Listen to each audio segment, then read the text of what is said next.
আজকে বাবা করলো তরকারি রান্না আর সন্ধ্যেবেলা হয়ে গেল আমার শরীরটা খারাপ। আর সকাল থেকে সারাটা দিন কীভাবে কাটালাম, কী কী খেলাম, কী কী করলাম সব কিছু শেয়ার করবো তোমাদের সাথে। চলো বেশি না ওকে শুরু করা যাক।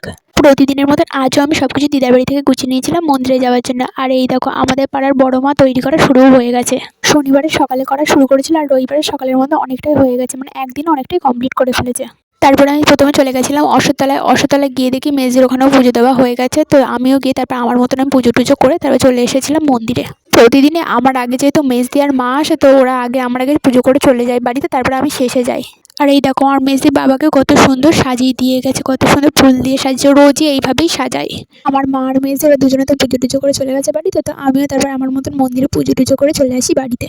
বাড়ি এসে বসে পড়েছিলাম খেতে। আর আজকে আমি সকালে খেয়েছিলাম আলু সিদ্ধ দিয়ে রুটি। আর প্রায় খাওয়া শেষ হয়ে যায়, তারপর দেখি বাবাও বাজার থেকে চলে আসে। তো বাবা বাজার থেকে চলে আসার পর বাবা তারপর সকালবেলা খেতে বসে পড়েছিল। আর মেজদি আদা রসুন সব কিছু কেটেছিল আর মা আলু কেটেছিল, আমি শুধু পেঁয়াজটাই কেটেছিলাম।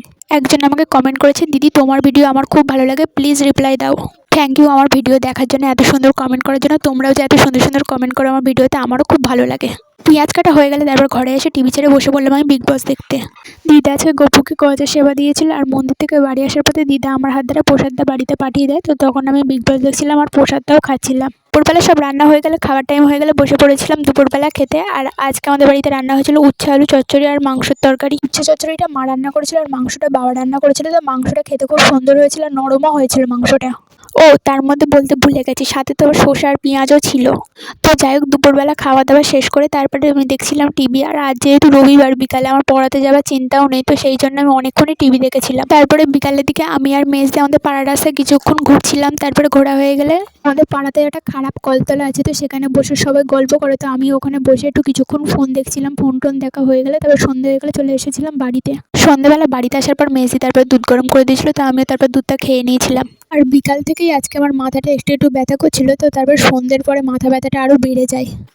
তো আমি সেই জন্য কপালে একটু বাম লাগিয়েছিলাম, ভাবলাম মাথা ব্যথাটা কমে যাবে, কিন্তু কমেনি। পরে আমার শরীরটা আরও খারাপ হয়ে গেছিলো। আমি রাতে আবার দুবার বমিও করেছিলাম।